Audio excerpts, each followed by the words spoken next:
Live. Everywhere. On netrootsradio.com.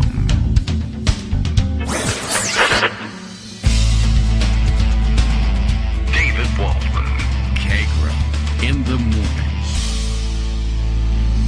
Now, here's David Waldman. Hey, good morning, everybody. How you doing? It is Thursday, January 12th, 2023. Time for another show, and it's another day, so I guess there's more George Santos news. That's exciting. We'll be checking in on that one. Apparently, his resume is actually available now. New York Times has got I assumed that we had seen it before because we were I thought fairly well versed in all of the things that he had listed on his resume that were lies, but that he had listed nonetheless. But I guess now someone has got a copy, so that becomes somewhat important. I don't know. I took a brief look at it. I thought it was interesting that not only was he claiming, having graduated from Baruch College, and also where else did he say he went? NYU, maybe? I'll take a look at it if you're interested in finding out what he was lying about going to. But in addition to lying about going there, for Baruch College, he claimed a 3.89 GPA and to have been a summa cum laude graduate, which I don't even know if you can make it there with a 3.89. Maybe there you did. But also claimed to be ranked in the top 1% of his class, which you would have to be if you were going to be summa cum laude. But my guess is that 3.89 probably wasn't in the top 1% of the class there. Anyway, there's always somebody who's got a 4.0. 3.89 is great. Don't get me wrong. But, maybe that's magna cum laude. I don't know. Anyway, that's quite a claim. And then, of course, had claimed did he claim a degree from NYU? An MBA in international business, and he listed his GMAT score, which I don't think is frequently done, after the point where you're supposedly working on Wall Street and, working for Goldman Sachs, etc. But he lists a 710, in case you were wondering. And, then everything else is the same that we've come to know and love in the course of having read about his fake resume.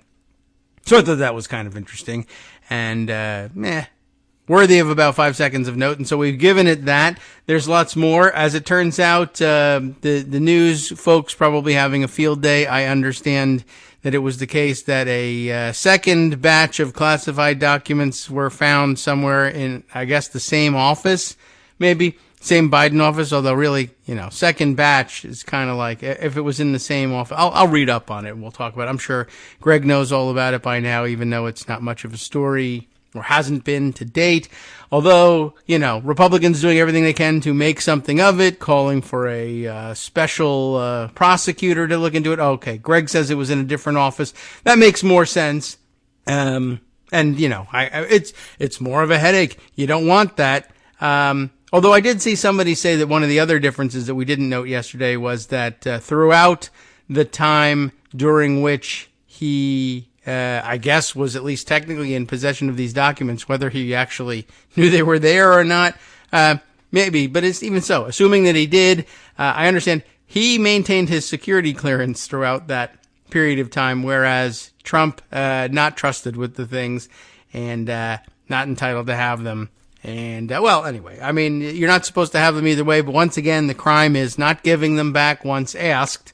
That's the issue. Not that you can expect Republicans to honor that or anything of the sort. I don't know whether it was about this subject or not, but I did see, where did I see this? It was on Mastodon this morning. I'll probably never find it again because it scrolled away since then. But was it Claudia Tenney? Is that the name of the Republican congresswoman in question? Giving an interview on Fox News. Aaron Rupar had it. That's right. I can probably find it that way. Saying that, hey, Joe Biden is the biggest liar in American politics. And Aaron commenting, I think she might be forgetting someone. Might be forgetting two people at this point. I'm assuming he meant Donald Trump, but like I said, George Santos still in the news. One of the more audacious liars, if not quite the biggest liar in American politics at this point.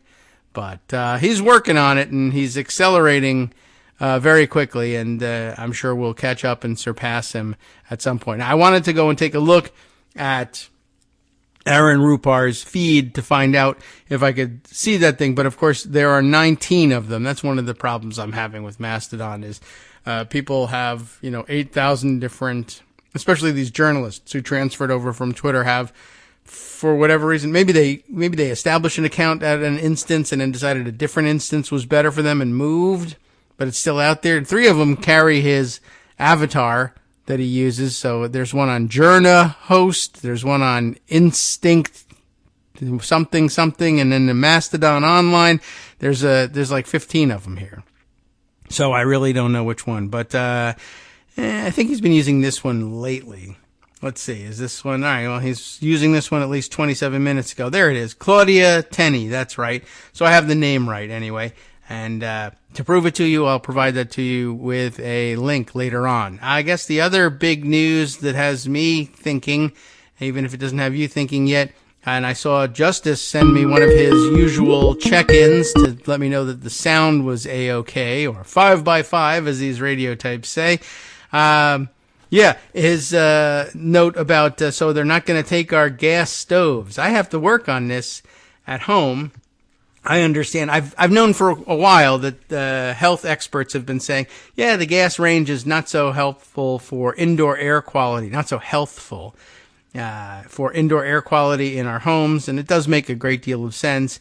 But I guess that's something under discussion now. I guess the health experts are getting to the point where they're tearing their hair out because they are thinking about maybe a thing to do while we have control of the executive branch of the federal government is to talk about phasing out gas stoves. They get very worried about that because people will take that as a ban, and you saw what they did with light bulbs, so they're going to go crazy about their gas stoves.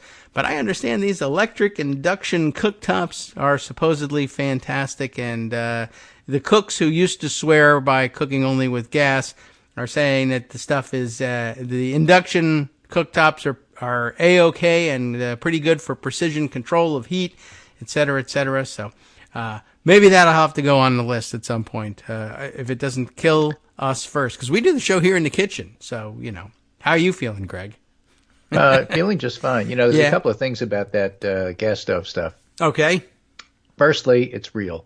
Secondly, there's multiple issues involved, including ventilation. A lot of people have hoods over their stoves that they just don't use. Yeah, use them. Okay, I think mine is more or less fake. It doesn't vent anywhere. It's not a hood. It's supposed to vent some, the idea is to vent outside to get rid of some of that stuff. I don't have one of those. I just have and the third thing, a fan underneath my microwave. Is that election induction? I don't know. I don't have, and I haven't used, and I take the word for it of actual people who cook, unlike myself. But okay. Part of the thing is electricity costs money. Oh, I live in a home that has electric heat, which was the thing back in the 60s when the home was built, because everybody knew nuclear power was coming and electricity was going to be cheap. So a lot of people had electric heat at that time. And it's helpful to have sometimes because, like, for example, when the fuel oil goes up, we don't go up quite the same way.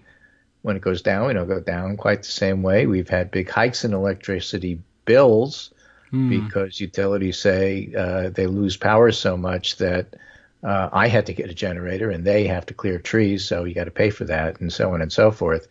But the point is that people don't usually figure in the cost of their electric bill when they try to figure out whether or not things like electric heat or induction stoves are good or not good. And I don't know. It's just one of those other factors that you have to keep in mind. And in a year where inflation is a big deal, it's a big deal. Yes. Natural gas is cheaper than electricity, I think, pound for pound, or however it's sold anyway. So there is that. But the health issue is a real thing. I think probably we're not going to rush on it, but I assume this is the last gas stove, just like it's probably the last gasoline cars we've got. This will probably be the last gas stove. Whenever it happens, it happens. Phased out means exactly that. Yeah, right. But for those people who do have actual working hoods, use them. Okay, you should. I just have, I'm in a townhouse. I got one of those microwave ovens that hangs over the stove, and has a fan that just blows the air over your head. Right. Well, put a fan in the kitchen. I guess that's an idea. And we have a nice sliding door. When it gets crazy in here and you're cooking something heavy with oils, I open the door that way. But I should have a big wind tunnel. Yeah, you're cooking with induction electricity. Right. Exactly. Well, I've heard they're really good and they can boil water like a drop of a hat, but, and that's the kind of cooking I do. Well, the question is, can they boil a lobster? I mean, you have to put a big pot on the stove and then, see how it works. That's how you really test it. Okay. Well, we'll try that during the show. It's New England, Yeah, right. Fuel oil and lobsters. It's a big deal. So, that all goes in the mix. And, whatever people want to do, that's great. I think that one thing one shouldn't do is downplay the health issues because they're real, just like lead is real, leaded gas was real. And there's stuff that you have to do to try to mitigate that. And the idea that the federal government has no role is stupid but Republican. Yeah, right. And now, or I should say stupid and Republican. That's true. It's a real issue. I'm thankful that, it hasn't irritated anything, any problems that I have. But luckily a lot of people have had to change. There's no irritation deficit right now. Yeah, well, I'll get irritated about something else. Things, so, you don't have to focus right. on it. But it's not my pulmonary system that's being irritated. So that's one of your professional concerns. The other, though, political irritation. There's always that. So you're always going to have work, Greg. Right, always. Anyway, you started the show with the remarkable George Santos, so I think we should say a few things about that. Of course, the big picture to keep in mind, we talked about it on the show the other day. People like to get reelected, and so the Congress people who like to get reelected pay attention to what's going on. And interestingly, in this particular case, there's such a big split between the local politicians and the D.C. politicians on this. And, that's because the local politicians see that Santos being targeted with potential legal issues may, in the end, involve them. And they are very aware of that. Oh. And they care. Oh. All right. Time for you to care. They basically don't want to get sucked into, you're just like George Santos, same party, same corrupt, lying sort of stuff. We associate you. And Santos is in a district that if there were a re-election, would likely go Democrat. No guarantee, but likely would. People would be pretty mad. The Virginia election you had just the other day, these special elections really do give you a clue as to which way the wind is blowing. Yeah, and you don't need a weatherman. You just have to look at the special elections. That's right. But this is New York State Conservative Party. That's New York State allows fusion tickets. That is to say, you can run on both Republican and Conservative. You can run on both Democrat and Liberal, or Democrat and Working Family Party. So the Conservative Party, which generally supports Republicans, calls on Santos to resign. His local GOP chief called on him to resign. And McCarthy said, of course, he's of course not going to resign. And his reasoning is that everybody in Congress lies about the resume. Really? Yeah. Well, he probably does. So everyone he knows. That's the way Republicans do things. And don't forget, the whole point of Republican governance is to try to convince the country everybody's corrupt, and so what they do is no big deal. I guess so. I guess at this point, example right here. Everybody should call and check the college of any Republican elected official, especially Kevin McCarthy. I guess so. If that's his real name, right? And I don't know whether you can get kicked out of the speakership for faking that, but I guess everybody should check. I think you'll find that they usually did McCarthy had a 3.5 at Moscow University. Right, and that's not going to get you to, I don't know what they call academic honors in Russian, but I just thought that was pretty audacious, by the way, on top of not only claiming to have graduated from a school you didn't graduate from, but that you were the top of the class. Seems like a real formula for disaster. But he's going to go, and the way he's going to go is he's going to get into legal trouble, because it's pretty obvious that political trouble isn't going to do him any harm. And the simple reason for that is the number 4. And that's the number of excess votes that Kevin McCarthy has, and he'll do anything to make it not 3-2 or 1. Yes, that's true. My inbox is full of stories from the Hill that they're promoting on Santos. They're very heavy into Santos, and it's this group, this Republican group, that Republican group, all calling for him to resign. Fellow members calling for him to resign. It's interesting. So they can say, "Look at us, go back. Here's our thing. We said he should resign. What are you doing about it? Nothing." Right. Now, and then my story was saying Kevin McCarthy won't do anything because. Yeah, but it's a two-way street there. In other words, McCarthy's giving permission, a permission structure, as we like to say in the business, to Republicans to go out and disrespect Santos, knowing he's not going to leave. Yes. It doesn't matter. Right. Santos and he'll take isn't the going to suddenly turn into a Democrat. They don't want him. So it's impossible for him to switch parties or become independent because, independents don't want him. Right. We want to be independent of you. If he were Joe Lieberman, the Joe Lieberman party wouldn't take him. It's that kind of situation. Lieberman for really Connecticut party calls on Lieberman to resign. Right. Exactly. For Connecticut. That did happen. But that's because the Connecticut for Lieberman party was taken over by somebody else. Who I think has passed away, but it was kind of funny at the time. Connecticut for Lieberman party rejects Joe Lieberman. Yeah, and then look what happened to that guy. Holy moly! Yeah. Anyway, so there's a story in Time magazine. Trump had the advantage of a GOP base that adored him. Santos's only advantage at this point may be a weak House Speaker who has only a handful of Republican no votes to spare on any given day, which is true. But also points out, and you could speak to this better than I could. All right, I'll begin. But it reminds me of Herschel Walker. Among Santos's challenges in Congress, hiring experienced congressional staff that's willing to work for him. Yeah, that's a short-term gig, honestly, no matter what happens. So there will be a few people looking for temporary work, I'm sure. But, no one who thinks they're going to make a career there by building on their own resumes, unless they're lying about their resumes. That is an idea. I should let you know. You could always say you work for Kevin McCarthy instead, and George Santos might even ask you to do that. Right? George Santos did that. George Santos had one of his people pretend to be Kevin McCarthy's chief of staff and trying to raise money, which is one of the things that may get him in trouble. Right. I think maybe they're underselling that, and that's the way to staff up. You can always say you worked for McCarthy. But that's an important point you bring up. I mean, it's one thing where you look and say, what kind of idiot would actually want to work for George Santos? And the answer is somebody looking for a job. But as you correctly point out, but it's not just that, because it's on your resume now. So when this short-term gig is over and then you go to get another job, the first thing they're going to see, unless you lie about it, is, oh, you worked for George Santos. Yes, that's right. That's not a plus. It's not. Although, that, as it turns out, that was recently in the news, too, of a lot of like Hope Hicks and other White House functionaries under the former guy. Apparently, that was part of their texting exchanges in the wake of January 6th. What are we going to do now? We're going to be unemployable. They all, of course, work for your favorite news organizations. Who are willing to back a big-time liar like Trump because he might be president again and it's in their interest. Nobody's going to do that with George Santos. But somebody did. Somebody gave him money, and that's one of the other stories that's in the news. Not just George Santos' secret resume, a Wall Street star with a 3.9 GPA.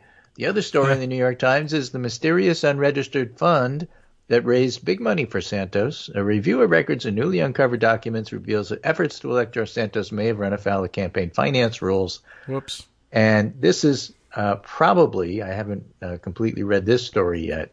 Mm-hmm. The group had raised $800,000 for him and was planning on doing another $700,000. There's always dark money groups for Republicans run by Republican billionaires who like to stay quiet, who are basically libertarians and don't want to be taxed because they hate the fact that the Gilded Age ended back in the 20s with the income tax.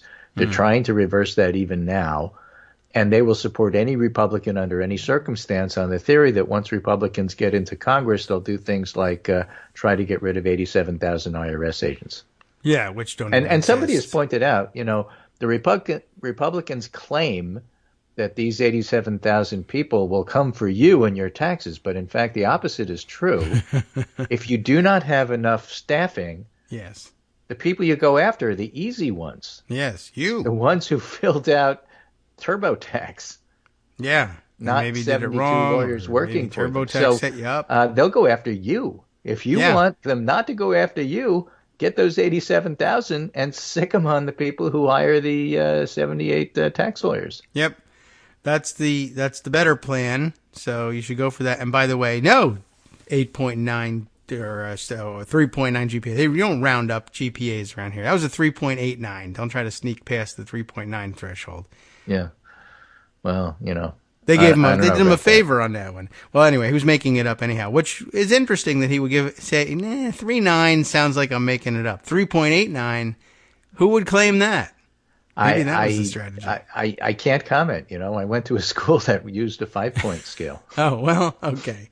So I don't even know. Maybe he did too, and he just wasn't very good. But he says he was summa cum laude as well. So he says. So this request for money for Santos came from a Republican loyalist calling on behalf of Redstone Strategies, described in an email to the donor as an independent expenditure group. But it's unclear.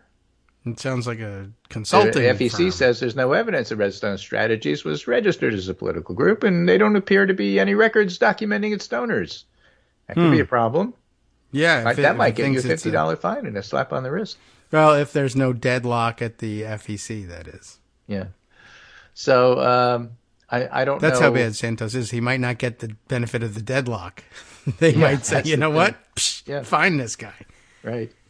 Is there a sufficient second to deadlock? No, can't get one. Yeah. See ya. All right. Were you Ted Cruz? I mean, if you want to find somebody who's even less well liked by Ted Cruz, it might be George Santos. Right. He can and that's point because and laugh at people George. Just inherently dislike Ted Cruz, but George Santos, they're afraid of being tainted by him. Yeah. Don't get close. Right. All right. Well, anyway, other stuff going on in the House. Did you know that the Committee on Education and Labor doesn't exist anymore? Yes. Yes, I did. But why don't you tell everybody else? For reasons, it's now the House Committee on Education and the Workforce. Yeah.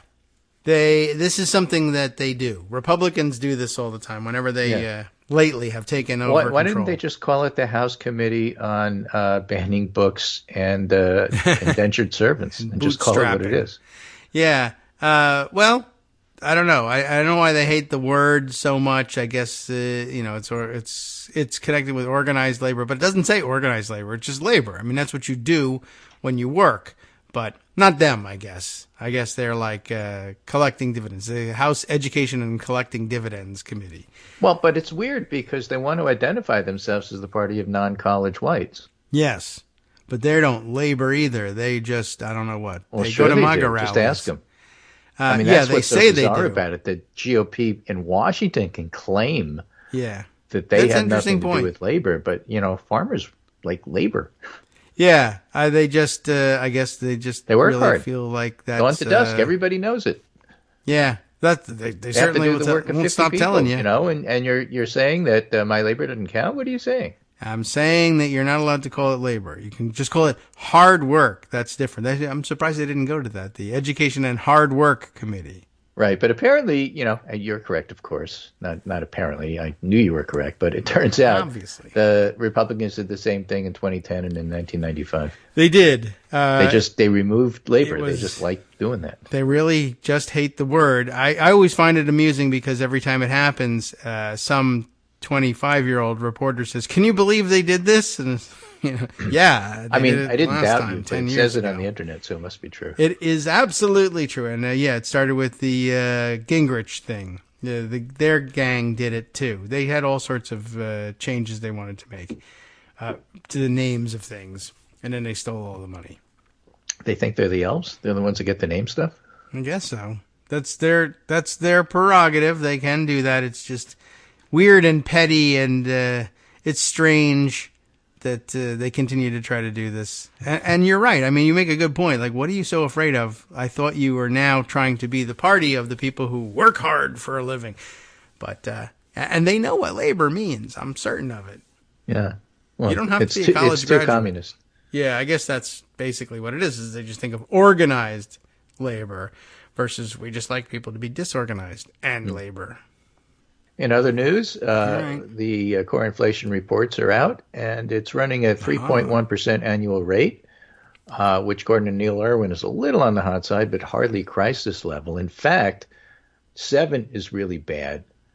If you're in the 6s, things are getting better, and that's where we are, 6.5, I think. If you're in the 5s, that's clear improvement. If you're in the 4s, people aren't even talking about it anymore. It'd be lovely if it were 2.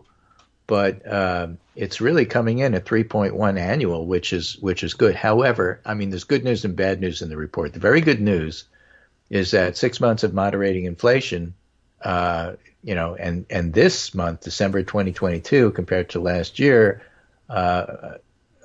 seasonally adjusted changes from the preceding month, not the preceding year, is minus 1%. So it's inflation is not going up. In fact, it's actually starting to go down. The bad news is compared to a year ago, it's 6.5%. So it's a question of what you're looking at. And if you're looking at, are things more expensive than they were last year? The answer is a resounding yes. That's the bad news. Okay. I mean, so like food is 10% more than last year. Fuel oil, again, this is New England, so we care, 41% more than last year. Boo. That's bad. Shelter. Is 7.5% more than last year. Transportation, 14.5% more than last year. So it's moderating. Fuel oil was 16% less this month than last month. That's good. But, if you're looking at it compared to last year, things have gone up. The price of eggs has gone up for a variety of reasons, including bird flu. Oh. Which is killing off the birds. I did not realize but, still. Sorry, birds. That's why gas prices get better and egg prices get worse. Oh. Okay. Well, all these chickens are dying from all of their gas stoves, I guess. Yeah. All right, fuel oil. Gas stoves are coming home to roost. How about the price of labor? Is the price of labor up also? No? Well, how hard a chicken has to work is productivity. True. Hi, it's me, David Waldman, the same guy who was just talking to you a second ago. Our Patreon subscription drive is still going strong, with over 175 monthly donors who help keep us on the air. If we've helped keep you going during the pandemic, why not return the favor and help us keep going so we can all be together for the next disaster? Patreon.com, Patreon.com, makes it easy to make secure, recurring monthly contributions to support our show. Patreon.com/KagroX gets you straight to our donation page. Maybe you'd like to thank us for keeping you sane during the Trump era. Maybe you're looking forward to in-depth explanations of what's going on in the Biden administration. Whatever it is that keeps you listening, we need your help to keep bringing it to you. And hey, if you happen to prefer using PayPal or even the Square Cash app, we're up and running with those options too. Thanks again, everyone, for all your support. We literally could not do this without you.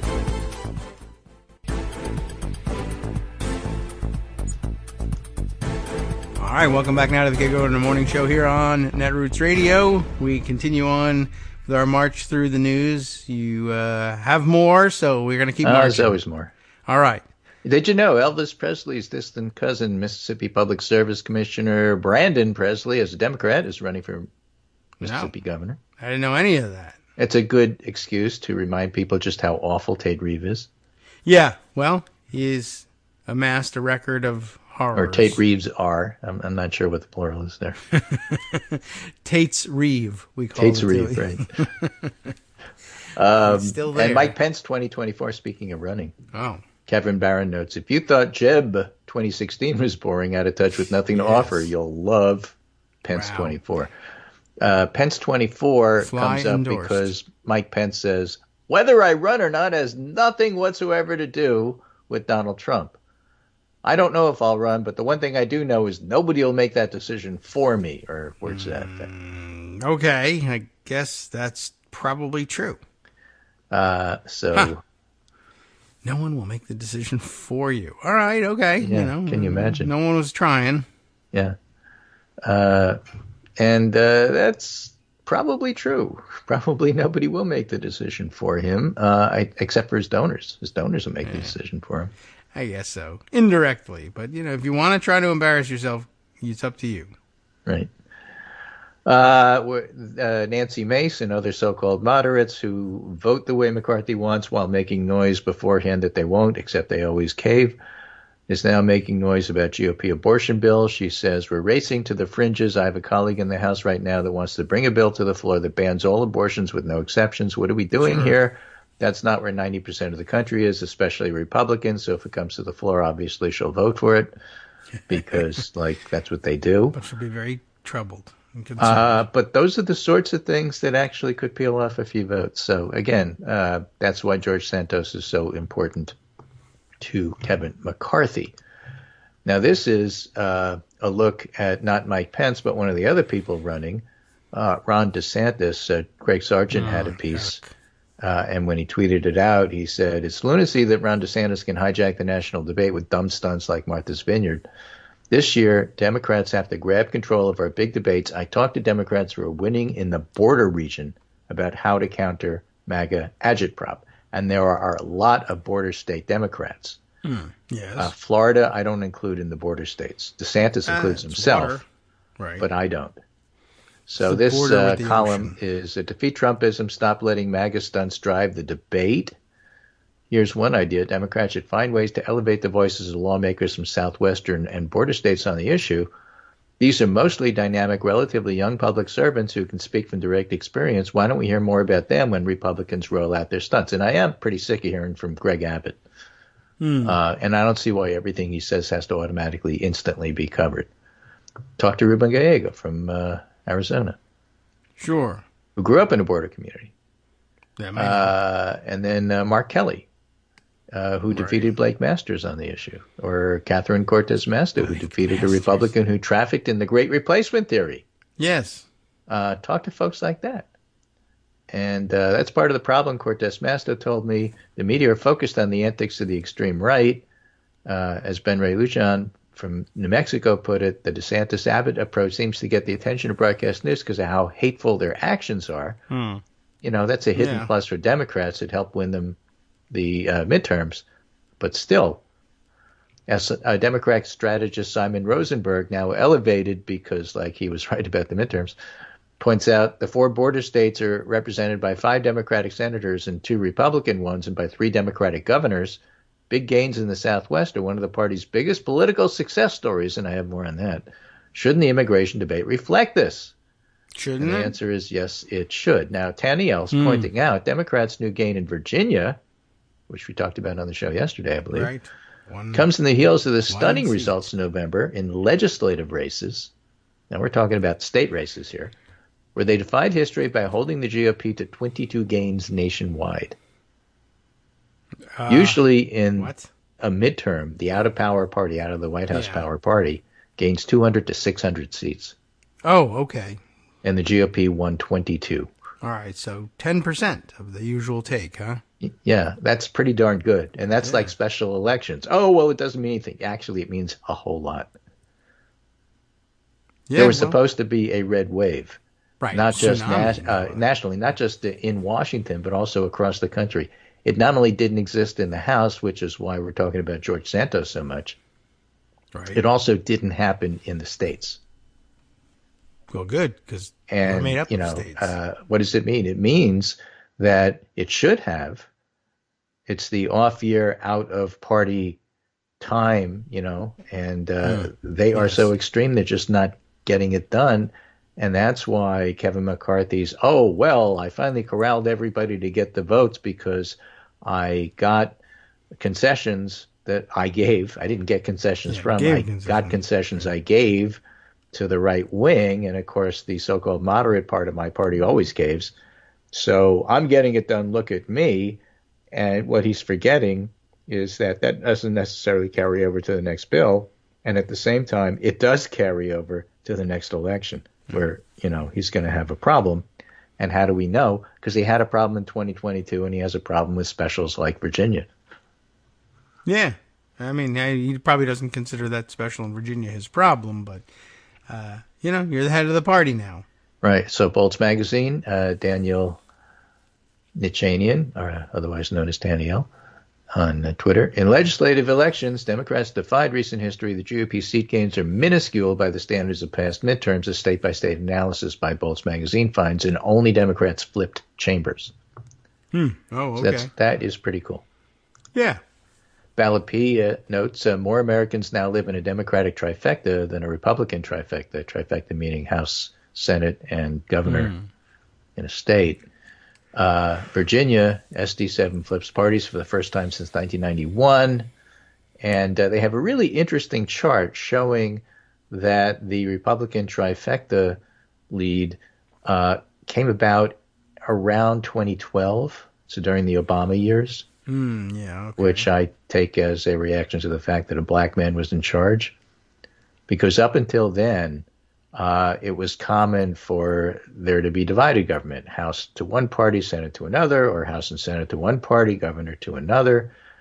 And the Democrats and Republicans during those years, 1995 to 2012, basically were tied. And then all of a sudden, the Democrats didn't change, but the divided government disappeared, and all of a sudden it was solidly Republican. Yes. And that was during the Obama years, and it stayed that way since. Republicans haven't changed. What has changed is people are giving up on divided government and going blue. Okay. And I think they're doing that. I think they're doing that because it's a needed counter to what Republicans have tried to do when they have power. Yeah, well, they have been, in some cases, handed, like you said, the trifecta, and they've kind of blown it and spent their time barking up the wrong tree at the very least. And, yes. The interesting thing is that even that is not enough to save them in some cases. Yeah, that's fairly amazing, which, of course, they'll then point to and say, see, it's not so bad, so you don't have to fight against it all that hard. But yeah, it's the same argument that you have in Georgia. See, there's no voter suppression. A lot of people voted. Yeah. Well, they had to jump through flaming hoops and ride tigers and swim across crocodile moats, and then they got to the end. You see, there were no obstacles. Right. Yeah, I think I actually saw Brian Kemp listed among the moderates, the so-called mainstream moderate Republicans, the other day too, because he didn't, light anybody on fire or Brad Raffensperger, who did one good thing, and so did Kemp. And they'll stay out of Fannie Willis's sights, in terms of that's fine, getting good. Indicted, and that's great. But anyway, they still voter suppressors. Fairly successful ones at that, but that's the way Brian Kemp first came into our consciousness here. His switch from, or his election, his move from Secretary of State to governor. I mean, the whole campaign, as Stacey Abrams pointed out, was aimed at leveraging his power as Secretary of State to shape the outcome of the governor's race, and he did it successfully. And by rights, I suppose we would all still be, focused on that and mad at him. But then I guess he and Raffensperger had the good sense not to take the next step and do the same favor for Donald Trump, who by that point was already, a flaming dumpster for, in terms of his toxicity. But yeah, you would have thought that they might have jumped on every chance that they could have jumped on board and done whatever he asked. So I suppose, you do have to award a point or two at some level and say they did have the good sense to see that they weren't going to just, be able to operate with impunity on his behalf forever. Because some people really think that that's the case and still do. Yeah. Well, there are people who I guess that's what makes you moderate, right? Like Mike DeWine, who turned out to be hard right and is all in voter suppression. So they're trying in Ohio now. He too was among. What was it? Oh, now I realize why it was so stupid. I was looking at the conversation between Brett Stevens and David Brooks. What was I doing? Topic there. Oh my God! Why did I read that? All right, it was those two idiots. Probably because I sent it to you. Oh. No wonder. What's wrong with you? Did you send that today? Yeah. Oh, okay. And so, part of the reason I did that. You did send it to me. And that's a good segue. Okay. Here's the conversation. The party's over for us. Where do we go now? And typically what happens in a Brett Stevens or a David Brooks column, and yes. Brooks especially has done this for like decades. Yeah. Stevens, a newcomer, sort of does it. And what they do is they start out being reasonable and then paint a picture where if you follow the logic and what they're laying out, suggest to you how come your views on this particular topic, whatever they're talking about, are probably pretty reasonable and correct, except in the last paragraph or two, they come to the exact opposite conclusion. Mm-hmm. Yes. I understand why people are concerned about voting rights, and it's really terrible that blacks don't get to vote as easily as they do for whites, and the lines are longer, and so on and so forth. And if you look at the data, clearly this has all been historic, like in Georgia, where the whole idea of runoffs was based on keeping black people out of power. And my conclusion is, therefore, there really is no voter suppression in Georgia because Brian Kemp. And that would be a typical David Brooks column, which is why I find him so annoying. Yeah. Well, that's what it was. Well written, but that's basically how he writes. Yeah. This wasn't that. That's why I found it so interesting. It was. Okay. Yeah. Right. What they did is they actually took a reasonable look at their own party and why it sucked. Yeah. Now. Yeah. And so I found that helpful. It was. Yeah, but I think that's where that's why I was like, well, why did I read an article that said that moderate people like moderate sane Republicans that I can still support, like Brian Kemp and Mike DeWine, and where did I read that? Oh yes, I remember. Those two idiots were talking about how they finally came to the realization that the Republican Party sucked. But yeah, it was valuable certainly for that as well. And also their views of how they, cut out anybody who doesn't, fit what they're trying to sell. Brett Stevens. Lately, I've been thinking about that classic Will Rogers line, I'm not a member of any organized political party, I'm a Democrat. A century or so later, it looks like the shoe is on the other foot. It's even possible, is it possible to call the Republican Party a party anymore? And David Brooks says, well, my thinking about the GOP goes back to a brunch I had with Laura Ingraham and Dinesh D'Souza in the 80s. Oh, my God. That's what I said. I read that and said, oh, my God, you had lunch with those people even then. That helps me see in retrospect that people in my circle were pro-conservative, my circle, yes, while not Ingraham them. and D'Souza and people in their circle were anti-left. Mm-hmm. We liked Ed Burke and Adam Smith and a Reaganite foreign policy. Not Ed Brooks, the guy who ran for, Senate in Massachusetts. What about Ed Balls? We're talking about Edmund Burke, the classic, conservative. They wanted to rock the establishment. That turned out to be a consequential difference because almost all the people in my circle back then, David Frum, Robert Kagan, ended up never Trumpers. And almost all the people in their circle became Trumpers or went bonkers. Which I think is true. And that's actually a pretty good insight. Yeah. I mean, so I'm still reeling from this the is brunch, where you get to the point. Well, how could you listen to David Frum? Don't you know what I know exactly what he did. Mm-hmm. I know what Brooks did. I know what Bill Kristol did. And in fact, in this piece, David Brooks goes on to say, he helped start Weekly Standard. Yes. With Bill Kristol. I get that. I understand where they're coming from. What really matters to me is not what they were then, it's where they are now. Mm-hmm. And if you wind up a never Trumper and you want enough votes to defeat a Kevin McCarthy in the House, you get your votes wherever you can get them. Yes. All and right, you don't say, okay, I'm also giving you a medal. No. Just take the damn votes. So right now, so Brett Stevens says, oh, yeah, well, they weren't conservatives. They were just a liberal. Brett, they were conservatives. Yes. Absolutely, they were conservatives. You're saying that because it makes you feel better. That's not true. But then again, David Brooks does have more insight than Brett Stevens. That's no surprise. In 1995, David Brooks says, some friends and I created a magazine called The Weekly Standard. Yeah, the goal was to help the GOP become a mature governing party. And clearly we did an awesome job. I think he's kidding there, but yeah. But, what he says, Brett Stevens says, I have a theory. He says the mid-'90s was the time that Newt Gingrich became Speaker of the House and Fox News got started. All right. And the intelligent part of the conservative spectrum thought the Weekly Standard, Fox, and Gingrich could work together. Standard would provide innovative ideas for Republicans, kind of like the think tanks, like Heritage. Sure. Turned out not to be so. And it would give ideas to people like Gingrich.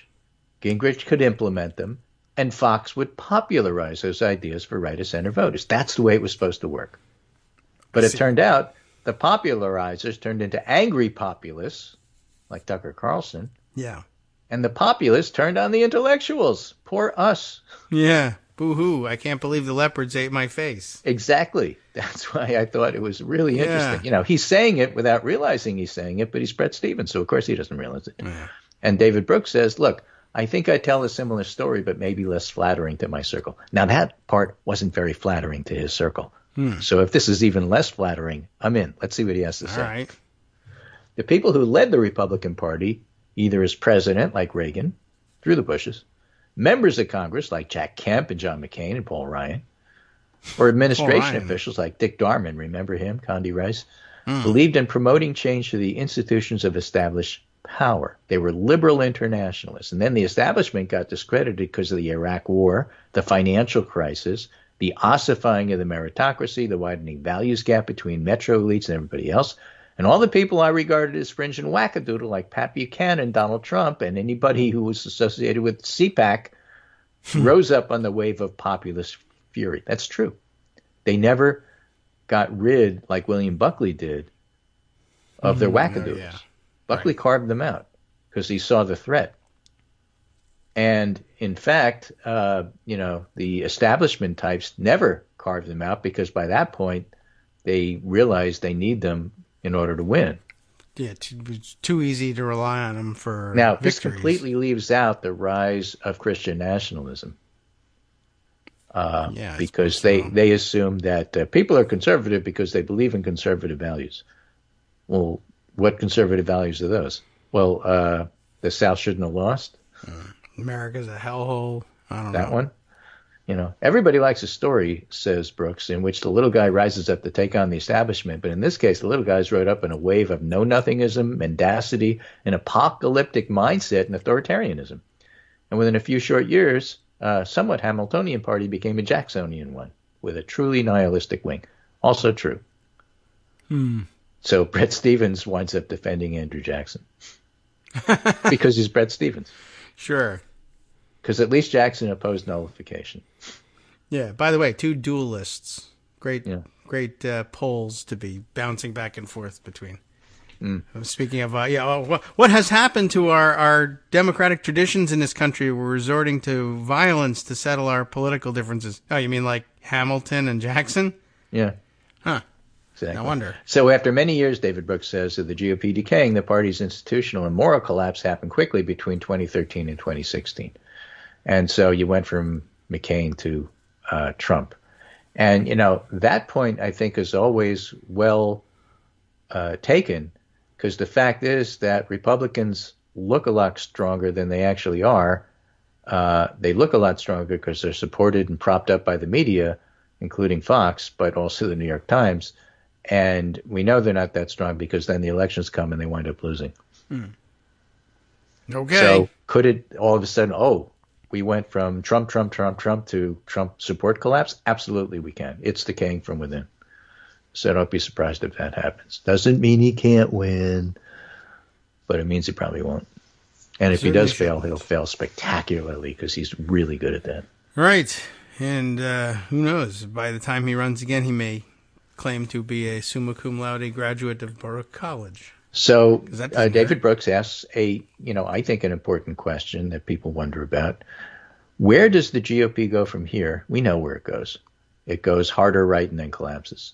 But the time frame there is not going to be comfortable because it doesn't happen all at once. And where does the old core of the conservative movement go? Which I think is a very interesting question. Do they/we become Democrats? Hope not. Yeah, right. No, or a quiet left-wing fringe of what's become of Matt Gaetz's clown show. Well, I hope not that either. Why don't you just become independent and vote with Democrats when it's good and stay out of Democratic politics when you have nothing to offer? How about that? Yeah, you could shut up for a while, right? That is a possibility. Maybe you don't know what you're talking about and you've been overpaid for no good reason for a long time and you should retire. Right. So David Brooks says, with Laura Ingraham. What are the old brains and money trusts of the GOP? Where are they? give life and energy to that kind of effort to make over the party. Well, it's not going to be me, said David Brooks. Even my red-hot youth, when I worked for Bill Buckley at National Review, I didn't see myself as a Republican, just a conservative. I maintain a distance from political parties because I think it's always wrong for a writer to align too closely to a party. That's the path of predictability and propagandism. And I belong in the American tradition that begins with Alexander Hamilton, runs through the Whig Party, Lincoln, Roosevelt, Teddy, that is, parts of Reagan and McCain. I wasted years writing essays on how Republicans could maintain the tradition. The party went the other way. I think the Democrats are a better home. By the way, once again, a panoply of heroes who've all been shot. Yeah. David and Brett say, yeah, we sort of went the same way. And Brett Stevens says, I wouldn't have had trouble calling myself a Republican until 2012 when I started to write pretty critically about the direction the party was taking on social issues. And somewhere along the line, David Brooks sort of did the same thing. Now, Brett Stevens says, I'm loath to give up completely on Republicans only because I believe a successful democracy needs a morally healthy conservative party. That's not your problem, and it has nothing to do with Republicans. They're a radical party, not a conservative party. Yeah. And for who's going to lead a Republican revival, look to the states. When Republicans lose, they console themselves with the thought that it's because the other side cheated. But if the Republican Party is to thrive intellectually and politically, says David Brooks, it'll have to become a multiracial working class party. Best way to do that is to rename the Labor Committee and get rid of the word labor. Right. That's what I think. That's right. They call it the Slackers and Takers Committee. I'm telling you, it's the Indentured Servant Committee. Yeah. Wow. Right. So, they go on to bemoan the fact that things aren't the way they are, but they still haven't wrapped their head around the fact that the Republican Party isn't the party of what Glenn Youngkin pretended to be, which is what they want. Yes, that's true. That is what they would like to have. Right. But Glenn Youngkin isn't the party that Glenn Youngkin pretended That is also to be. true. I don't know. So that's why their entire logical projection here is critically flawed. Right. They buy into the lies, and they still won't give them up. That's largely true. Also, never write about having brunch. It was awfully interesting. And the thing is, at the end of the article, in the last two paragraphs, they don't come around to saying, but of course, it's all the Democrats' fault, which is their writing style. That's usually what happens. It may have been edited out this time. Well, New York Times just about never does that. No, but if they didn't go back and say, don't, here's my suggestion. One, take out that thing about it being all the Democrats' fault at the end. And two, my suggestion is don't talk about having brunch with Dinesh D'Souza and Laura Ingraham, but I see you're trying to make a point, but don't say it's brunch. Please just don't do that. I don't know. It was at a salad bar at Applebee's. Yeah, right. I'm well experienced in that. For a guy who, that's funny, thinking about that again, everyone loves to be reminded of that mistake. How can he make this error? He eats at restaurants, 4 times a day, apparently, with anybody who'll join him there, but still would make this mistake. But I guess that's what he thought. The House Education and Applebee's Committee, they should change it to. So I thought that was all interesting. So I'm going to end with a just recitation of some of the things that are on the front page digitally of the New York Times. Okay, then. Because I was just amused by this. The reason I was amused is, if you go to the Washington Post, sometimes you have the subheader, Democracy Dies in Darkness, for example, on the Washington Post, as they try to make a point. Their headline is inflation slowed further in December, 6 months in a row. But if you go to the New York Times, start out with the New York Times being the New York Times, just the dry facts. All the news that fits we print, Right. That was their old logo, right? All the news that's fit to print. We print. That's fit to print. I think. I think the joke was when they were like out of stories.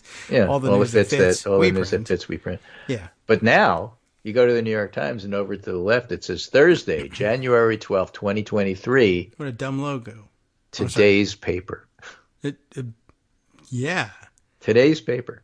Today's paper. That's it. This is today's paper. If you've been kidnapped, this is the paper you want. Right. They didn't say last week's paper. I found that amusing for some reason. That is, Yeah. That's all the news that fits we print. So, but here are the headlines. Russian-Ukraine war live. U.S. inflation data an hour ago. Yeah. U.S. inflation rate slowed last month amid cheaper fuel and airfares. Mm-hmm. Investors are expecting earnings reports to show a drop in profits for the first time since the early days of the pandemic because the market has nothing to do with reality. With its economy in a fragile state, China is signaling a more business-friendly tone. Then they go on to the mysterious unregistered fund that raised big money for Santos. We mentioned that. And a resume that George Santos gave to Republican officials reads like a detailed roadmap of his lies.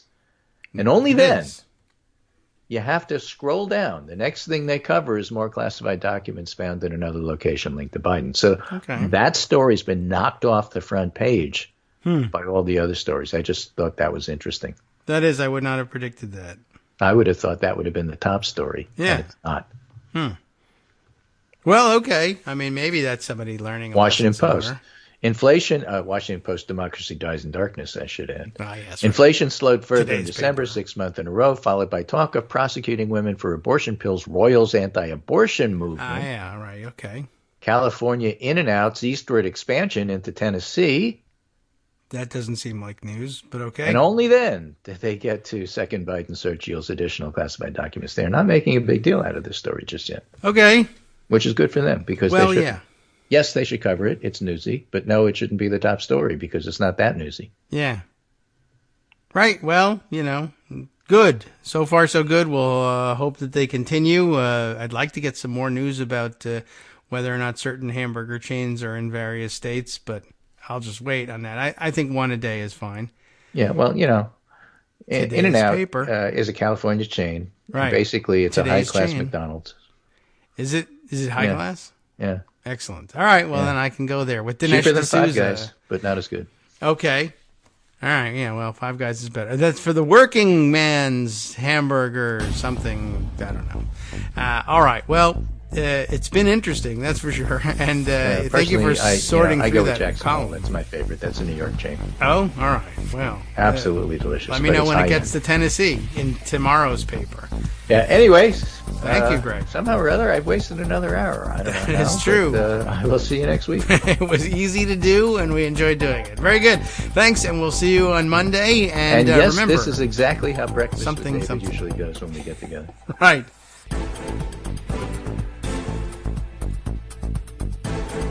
All right, welcome back now to the Kagro in the Morning Show here on Netroots Radio.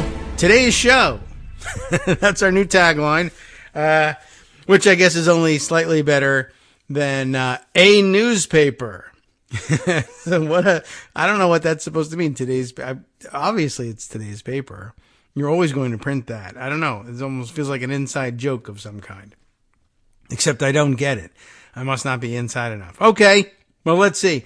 I promised other George Santos news, and there is some. The Washington Post has got it, and it's serious because it's in the Washington Post, which something, darkness, etc. This is, I guess, the title seems to say it all. George Santos was paid for work at company accused of Ponzi scheme. We already knew about this, but he was paid for that work later than previously known. So I guess at some point, when in his retelling of his fake resume, the real part, which was that he worked for this company that was accused of being a Ponzi scheme, I think his claim was, well, I left a couple months or a month or two before the indictment came down, before they were in fact accused of being a Ponzi scheme, which is a pretty weak excuse, given that, well, probably by the time the government accused them of being a Ponzi scheme, they were pretty sure that they had been a Ponzi scheme for some time. That's how they were able to establish it. I don't know. It's getting sort of Ponzi-ish. It's been about 3 weeks now. Should we jump in? It's usually the case that if you left the firm a few months before the indictment, you might escape legal trouble, and that was probably the reason for your leaving. But culpability, probably not. If they cared to dig that deep, they would probably just find out you participated in the Ponzi scheme for a long time before you decided to leave. You just left before the indictment. But now, as it turns out, he didn't even do that. So that's a lie, too. The New York congressman is said to have received payments from Florida-based Harbor City Capital as recently as April of 2021. Income he did not disclose as a candidate, so just more lies there, thanks to the reporting of Isaac Stanley Becker and Emma Brown on this one. They say George Santos, who has admitted to fabricating key details of his biography, received payments as recently as April of 2021 from a financial services company accused of security by the Securities and Exchange Commission of a classic Ponzi scheme. At least it was classic, not one of those new Coke Ponzi schemes. According to court-appointed lawyers reviewing the firm's assets, Santos did not divulge any income from the company, Florida-based Harbor City Capital, on a financial disclosure form required of all federal candidates. The payments the lawyer described to the Washington Post, which have not previously been reported, indicate that Santos received money at least a month after he said he had left the firm, a mere weeks before registering a business called the DeVolder Organization that he has claimed as the basis for his wealth. The lawyer, Catherine C. Donlan, declined to tell the Post the amount that Santos was paid. I guess we don't know very much about it. It could be $20.50 reimbursement for picking up lunch or brunch with Laura Ingraham and Dinesh D'Souza or whatever it is, or, In-N-Out Burgers while you were in Tennessee. Who knows? But the point is that he was trying to sever his connections with them and limit his association with the firm to the time before they were caught by or accused by the SEC. And, that was a lie too. Santos, do we care about the rest of this? Something, resume embellishment, blah, blah, blah. We all know about the various calls for his resignation, the mystery about his sudden wealth, anything else, right? Key question, how DeVolder made its money. He gave various explanations about the firm and what it did. Interestingly, I guess he has always claimed that he took what he learned at Harbor City and launched his own company doing the same work, the capital introduction work, but not the Ponzi work. We totally didn't do that. Is there anything else that's new? Not really, I don't think. I'm scanning to look and see, but it seems that this is just not the case. There's just no more. It's just the news. The news is in the headline. He was getting paid by them later than he claimed was the case, and he had stopped claiming to have been paid by them in the hopes that he would disassociate himself from their Ponzi scheme, from their getting caught and being accused of running a Ponzi scheme. But I guess that's out the window. But that's probably among the least of his problems now that I, think about it. Okay. Let's see. Other things that I have here to share with you. I don't think, is there more to this tweet thread? I was just wondering. I'm looking at the tweets of Emily Wilkins, who covers Congress and campaigns for Bloomberg government, but I think because it's Bloomberg, it's behind a paywall. But she was writing about the new arrangements for members of Congress, allowing them to seek and get, more importantly, reimbursement for their expenses while they're in D.C. I don't think I can read her article without subscription. And really, quite frankly, Mike Bloomberg doesn't need any more money. House lawmakers, she tweets, for free. You should clamp down on this, Mike. House lawmakers can now be reimbursed for lodging, meals, and incidentals when they're in D.C. on official business. This is a huge change for members who haven't seen a cost of living increase, by the way, since 2009. I mean, that's the flip side of it. The original headline, I guess, will roil some. Well, I can't believe it. More money for these members of Congress, outrageous. They're so corrupt, etc. But yeah, the truth is, well, if you're following the rules and living within your means, then it will make a difference that, yes, because of political pressure, they haven't given, and they have to vote on their own salaries, right? And there is basically the safeguard. There's now the 27th Amendment safeguard that if you vote to raise your salary, to raise the salary of members of Congress, that it increase won't take effect for you anyway until you're elected to a new term in the term following the one during which you voted to raise pay, so that you can't immediately raise your own pay.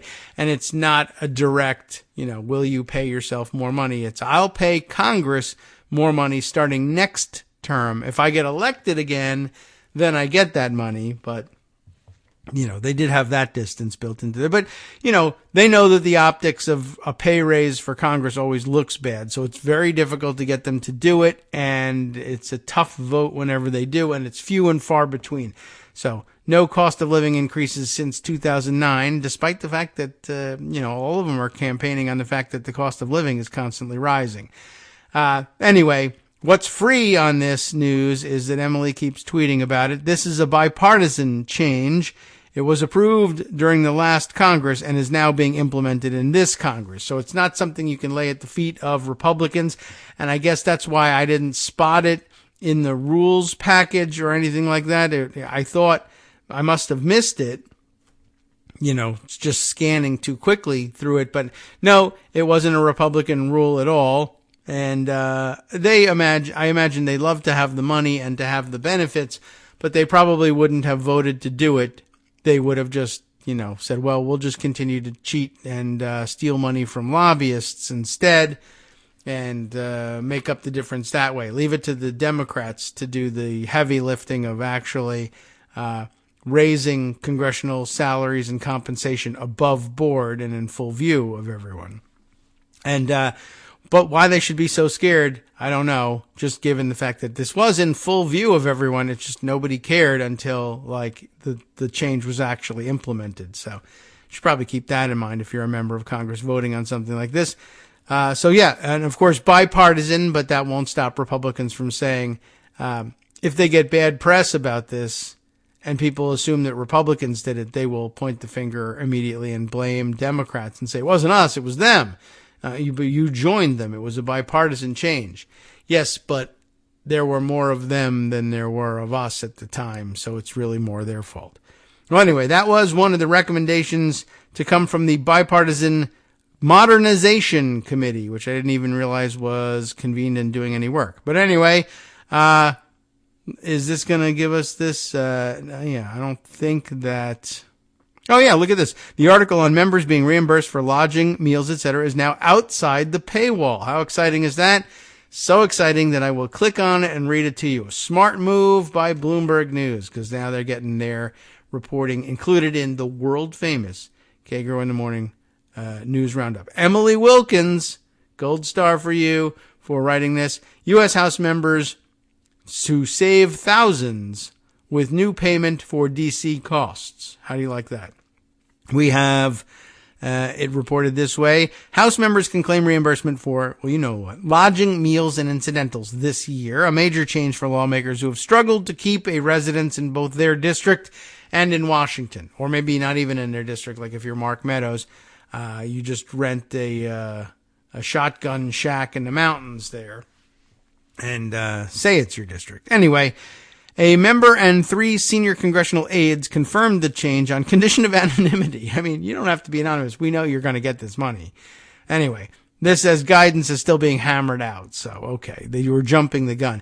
The House's chief administrative officer notified members and staffers of the change on Tuesday in an email obtained by Bloomberg Government. You know about the House chief administration officer from our discussion of House officers, and that it absorbed the functions of the old doorkeeper and postmaster, et cetera, et cetera. And you remember why they got rid of postmaster and doorkeeper back, why that happened, in case you were looking for the historical context of that. I mentioned to you the other day, I think, when we were talking about those offices being dissolved in 1995, 92, 93, that neighborhood. And, that would have been, I think, a reaction to, remember the old House Post Office Dan Rostenkowski scandal that probably happened before a number of you were born, but, whatever. But where there was a check kiting situation, remember that, I don't know if you remember any of this, but it was a big scandal at the time for those of you who were born and remember it. But members of Congress used to be able to write checks to themselves or to whatever third parties from as against or cash their checks at the house post office, or launder, this was the big problem, launder money by buying postage at the house post office, which later became wink, wink, nudge, nudge, buying postage. I will write you a check. You say you give me postage for it, but instead you just give me the cash and I walk away with it. It was a very, it was dirty pool and, deserved to bring the law down like a ton of bricks on people who were engaged in this.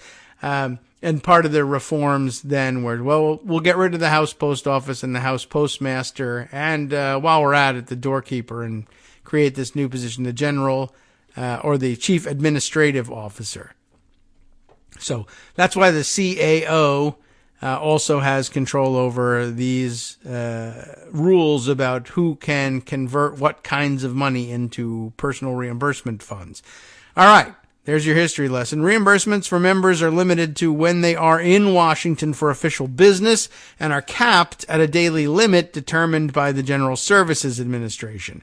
Remember, though, that was the General Services Administration, same group that was responsible for saying, well, we're capping what's reimbursable for, say, expenses when the Secret Service stays with President Trump at Mar-a-Lago, but then they would just bill hundreds of dollars more and the GSA would say, all right, you can have that too.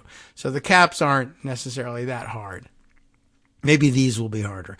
The funding will come from the members' representational allowance, the account that covers official expenses.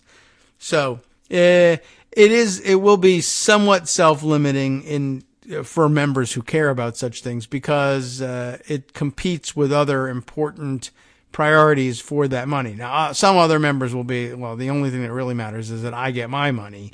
The fact that it also is the same pool of money from which I pay my staff just means I'll have to underpay my staff and overpay myself. So keep an eye on things anyway. House members would get reimbursement for lodging and other expenses under a new policy amid concerns about the cost of maintaining residences in Washington and in their district. The bipartisan House Select Committee on the Modernization of Congress proposed the idea. Don't forget that there was such a committee. The panel noted in its final report that while the average member's salary of $174,000 is much higher than the average American's, they have to cover the cost of 2 residences. But now they can just stay in the Four Seasons and charge that to the government. But that means then there's less money for them to spend on staff, so I'm not sure. I mean, that's a good control, right? Coming from the members' representational allowance. Unlike their counterparts in the executive branch and private sector, members do not receive a per diem or reimbursement for their out-of-pocket living expenses while they're at work in Washington. The committee wrote in its report, and that's true. Members haven't gotten a pay increase since 2009 and have regularly voted to block otherwise automatic cost of living increases, including the fiscal 2023 omnibus appropriations package. That's another performative act that they do. Not only will they refuse to give themselves pay raises, but one of the workarounds is, well, all federal employees will get a cost of living increase of X percent in this year's appropriations bill, and then someone comes to the floor with a pork busters amendment saying, well, here's an amendment that blocks the cost of living increases for members of Congress. And then they all go, I can't vote against this or it'll look like I'm stealing money from taxpayers. We have to find some way to make it look like I'm not stealing money from taxpayers while I'm taking the same money.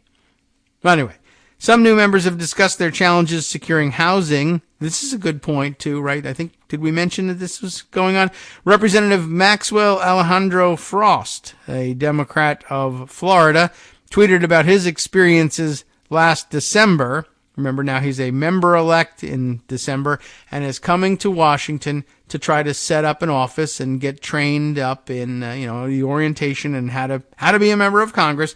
And he tweeted his experience: just applied to an apartment in D.C. where I told the guy that my credit was really bad. He said I'd be fine. I got denied. I lost the apartment and the application fee.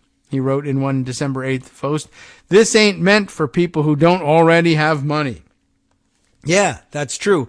The usual situation is, wealthy white businessman types, even if they're fake businessmen like George Santos, will roll into town and just lay down the money that it takes to get themselves either a fancy hotel room or a luxury apartment. And if you're a person who, unless you're George Santos. George Santos used to work at a job where he made $55,000 a year, but now he's got millions because he's faking it or something. I wonder where he's staying. I don't think we know the answer to that one. But if you're just a regular person, you get yourself elected to Congress, it can be pretty tough, especially if you are young and you haven't had a lot of opportunity to earn money and establish your credit rating.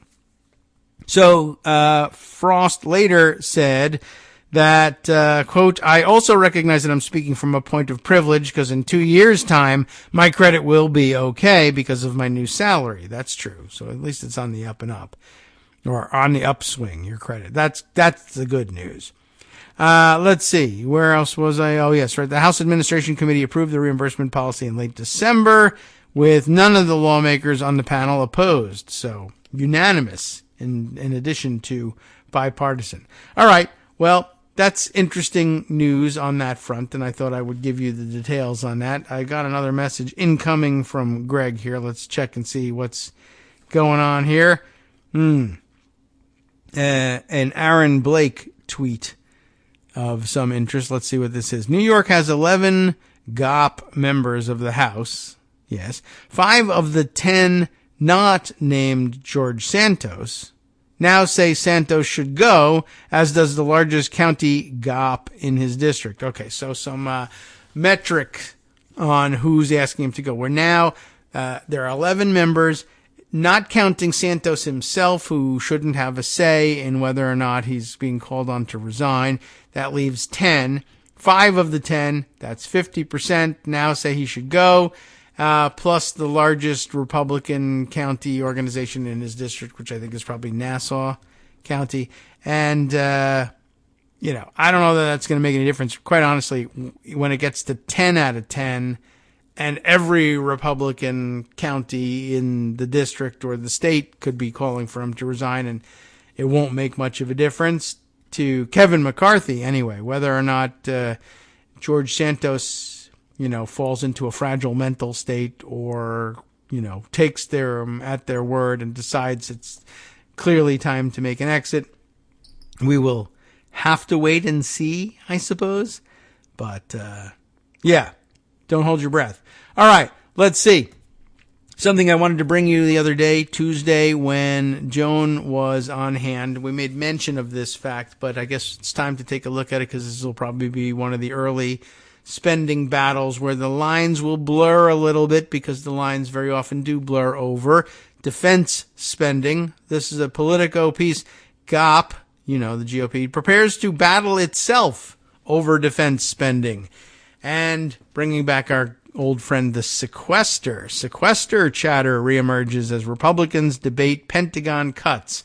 By the way, sequester chatter reemerges whenever there's the problem of default looming as well. So, I don't know why that didn't make it into the subheader. And the piece is illustrated with a photo of incoming Armed Services Chairman Mike Rogers, who, almost became a hero to half of America by punching, strangling, throttling, we don't know what he was planning on doing, Matt Gaetz, which would have been exciting and fun to watch, and available on C-SPAN. Anyway, less than 2 weeks after cementing another major increase to the Pentagon budget, the last acts of the Democratic Congress before transferring power. By the way, our writer here on this Politico piece, not Conan, but Connor O'Brien. Okay, the other O'Brien. And the other Coco O'Brien. Right, where were we? Oh, right.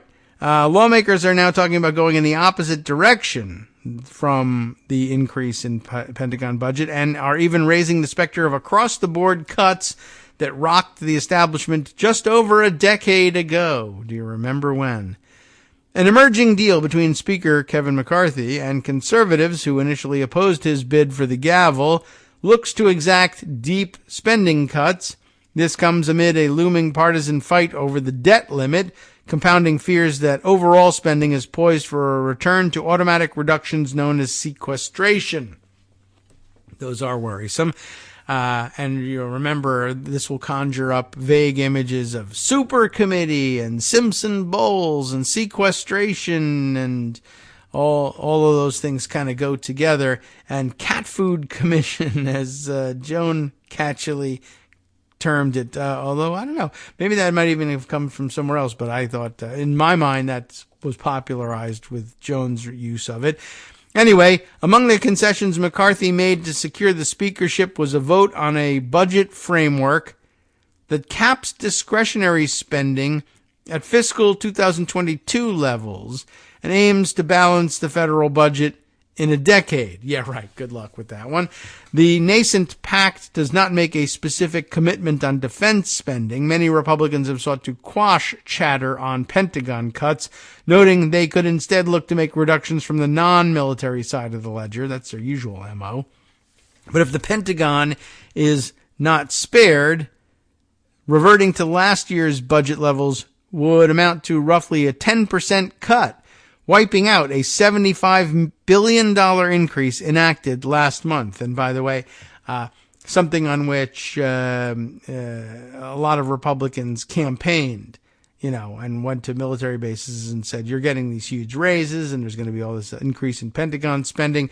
And now that they've secured the votes to be reelected or elected for the first time on that basis, that they return to Washington to cut that, there will be no return to the military bases to let them know about that, of course. They'll have to read that in Stars and Stripes.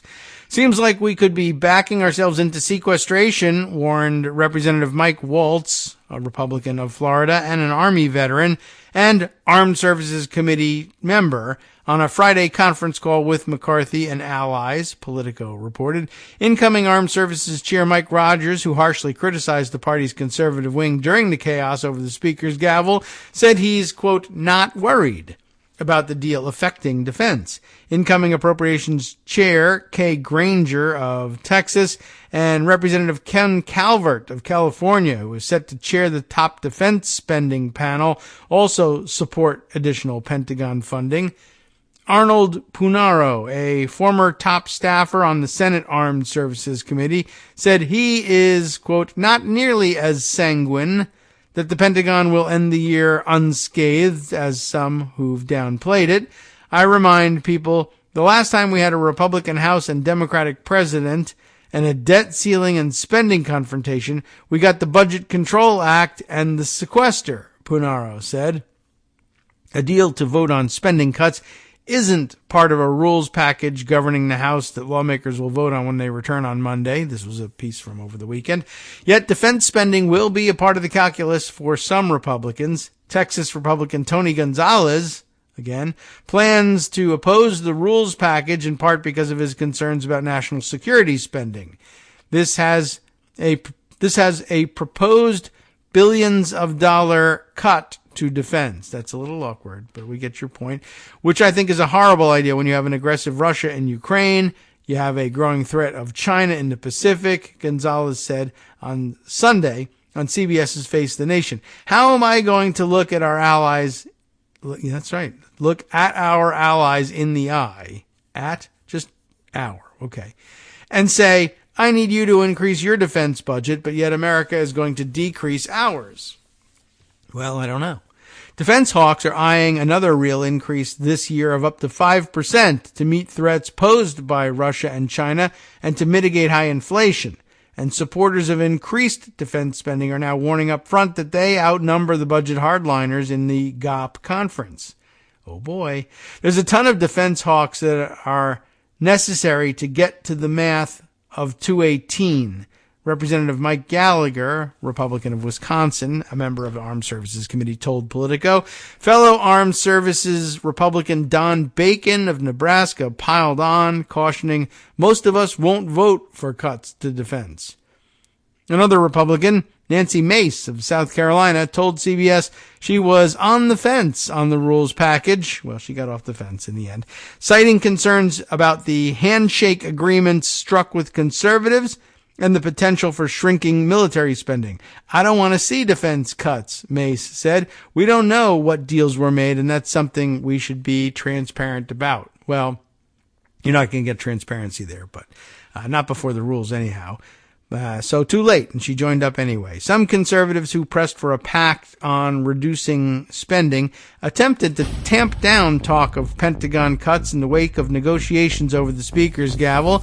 The office of Chip Roy of Texas, one of the conservative holdouts who cut a deal to support McCarthy and is a military spending skeptic, downplayed the possibility of defense cuts as spin by big spending neocons and the military-industrial complex. During negotiations, cuts to defense were never discussed, Roy wrote on Twitter. We'll see whether that holds up in time.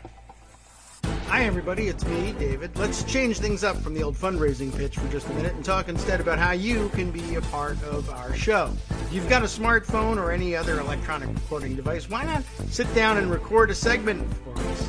Read us an important article and give us your take. Or read one of your own original essays, or even just give us your commentary on something you'd like to share that's important to you. Then send the file to me at kagrox@gmail.com, and I'll try and work it into the show. Short segments, a few minutes in length, are easiest to fit in. And of course, I can't always guarantee that I'll be able to play everything, but if you've ever shouted at your radio or TV about something you wish was being covered, here's your chance to change that. Make the show your own. Send your submissions to me at kagrox@gmail.com.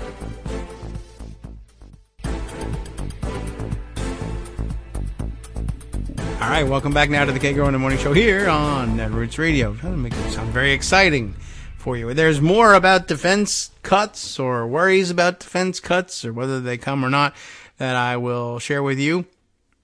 Chip Roy, of course, claiming that defense cuts were never discussed during the negotiations on the Speaker battle. In fact, he says there was broad agreement that spending cuts should focus on non-defense discretionary spending, that is to say, poor people. This means cutting funding for the woke and weaponized bureaucrats that receive massive increases under the $1.7 trillion omnibus. All right, so much for the propaganda. Even if defense becomes a target for fiscal hardliners, McCarthy can't guarantee cuts. Gutting the domestic funding for this fiscal year that House Democrats enacted on their way out of power will almost certainly be rejected by the Senate, which remains in Democratic hands, and President Joe Biden. I think it would pass the House. I doubt it would pass the Senate, Gallagher said, of bills that reduce domestic spending, but therein lies the rub of everything we do when it comes to government spending. If Republicans' fiscal hardline doesn't result in reduced spending, the gridlock will likely force Congress to put spending on autopilot, funding programs through temporary continuing resolutions which carry over the previous year's levels and block new programs from getting started, and that's a long-running complaint of Pentagon brass. This backroom deal not only contradicts Republican calls for transparency, but it also kills the 2024 government funding process before it's even started, all but guaranteeing a shutdown, chided Representative Rosa DeLauro, the top Democrat on the House Appropriations Committee. Roman Schweitzer, an analyst with investment firm Cowen, Cowen, Cowen, I'm not sure which, is skeptical cuts will come to fruition, but said in a Friday note to investors that spending debates in the divided Congress will still be a mess. Everyone expects gridlock between Republicans and Democrats for the next 2 years. Some may prefer it, Schweitzer wrote. What we're seeing now is gridlock between GOP-ers, or GOPers, as we like to say. There's still a faction of conservatives that's unconvinced the Pentagon should get a pass, especially if the cuts mean cuts to aid to Ukraine. That's, I think, what they're mostly focusing on. Everything has to be on the table, said GOP Representative Jim Jordan of Ohio, co-founder of the House Freedom Caucus, on Fox News Sunday. Frankly, we'd better look at the money at that money we send to Ukraine. See, there it is. As well as say, how can we best spend money to protect America? He added, I think that's what the people elected us to do. That's what we're going to do. Well, it's not what the people elected you to do, and if it is, it's a mistake, and hopefully you aren't able to do it. Fiscal hardliners may even find common ground with progressives who've long sought to restrain defense spending, though they've had little success because most Democrats and Republicans still back a larger Pentagon budget, and progressives would almost certainly reject cuts to domestic spending or holding the federal borrowing limit hostage. There are places I may actually agree with Republicans on defense cuts. I think it's absurd that we're going to have almost a $500 billion defense budget. Progressive Representative Ro Khanna of California said on Fox News Sunday. What's he doing there? I don't know. And if they're going to look at that and make certain cuts, then let's have a conversation. Except, they're going to focus on cutting aid to Ukraine, and you're going to focus on cutting support for particular weapons programs, because that's where the expenses really are. And you're probably not going to come to agreement beyond the fact that you think the cuts should take place inside of the Defense Department. That's about it. All right. Just wanted to let you know that was going on, and for us to keep an eye out on it. I see Greg has sent another note. Let's check in on what that is. Just a joke here. But someone passing on this one-liner in an unexpected twist. George Santos's birth name is Carlos Danger. One of those throwbacks that, if you've got a good memory, you'll recall where that came from. Anthony Weiner's online persona. Everyone remember that? Anyone remember Anthony Weiner? Okay. Let's see. Other stories besides the ones that I think should be saved for Friday. Let's take a look. This was of some interest because it's been something we've, worried about from time to time here on the show as well. Oh, we got to get this out of the way here. Where's the kill the pop-up on this thing? I guess, really? A paywall from Raw Story. I'm not used to running into that. Well, sorry to hear that that's in the way. What do we have here? This is a piece, I have it nonetheless in pocket, so unfortunately, I guess I'm getting around the paywall, at least for now. But Raw Story, nice people, but not on my subscription list. Some Democrats fear a mass shooting on the House floor by a QAnon Republican. Who would have guessed it, except for me, who's been telling you since before she actually took office that Murdery Trader Green was in fact a QAnon assassin with a member's pin, or who would then at that point soon get the member's pin, now is getting it for the second time. And of course, with the metal detectors now gone, gee whiz, somebody who really believes that all Democrats are in fact vampire pedophiles, lizard people, etc., stealing money, government, and children's vitality from their veins, must at some point stand up for what they believe in, and probably will do so with a gun in hand. Surprise quickly morphed into alarm for some at the Capitol this week as a post-January 6th security measure vanished without warning, and without authorization, I might add, just before Republicans reclaimed control of the House. Some Democrats fear there could be a mass shooting on the House floor at the trigger of one of the GOP's newly expanded ranks of conspiracy-believing lawmakers. Oh, they think it'll be a new one. I think it'll be, Murdery Trader Green. But maybe she's too famous for that now. That's probably a good call. A lot of my Republican colleagues glorify violence and proudly display the firearms they have in their offices. So it just makes me nervous that we could have a workplace violence event. These are not the most stable people, Representative Eric Swalwell told Raw Story after voting for Speaker this week. He's quite right, of course. The airport-esque contraptions, technically magnetometers, they didn't really explain. I now see the editor should have worked on this one. In the first paragraph, that the post-January 6th security measure that vanished was, in fact, the metal detectors, the magnetometers. But now we get around to it. They surrounded the House chamber since the mob of Trump supporters violently attempted to take over the historic chamber on January 6th, 2021. In their 2-year stint as beeping plastic monuments to a failed coup, they were cursed, mocked, and even sued by lawmakers. They also stopped at least one gun from entering the House chamber. Did we know about this? Soon after the extra security went up, Representative Andy Harris set the metal detectors off before ditching the weapon, though likely others too, as many Republicans initially refused to comply. So who knows what the ones who were going around the metal detectors were carrying. But Andy Harris went through with a gun. I didn't even realize that was the case. Yikes. I'm going to open the link on that one. What's another one of our categories of gun fail? Forgetting you have your gun on you. Or claiming to have forgotten. Anyway, it's a bipartisan problem, but the fear is one-sided. It's palpable, yet Democrats aren't scared, publicly at least. They're alert, and I don't know what this is supposed to be. I guess this looks like formatting problems that would have been clearer in reading the paywalled original.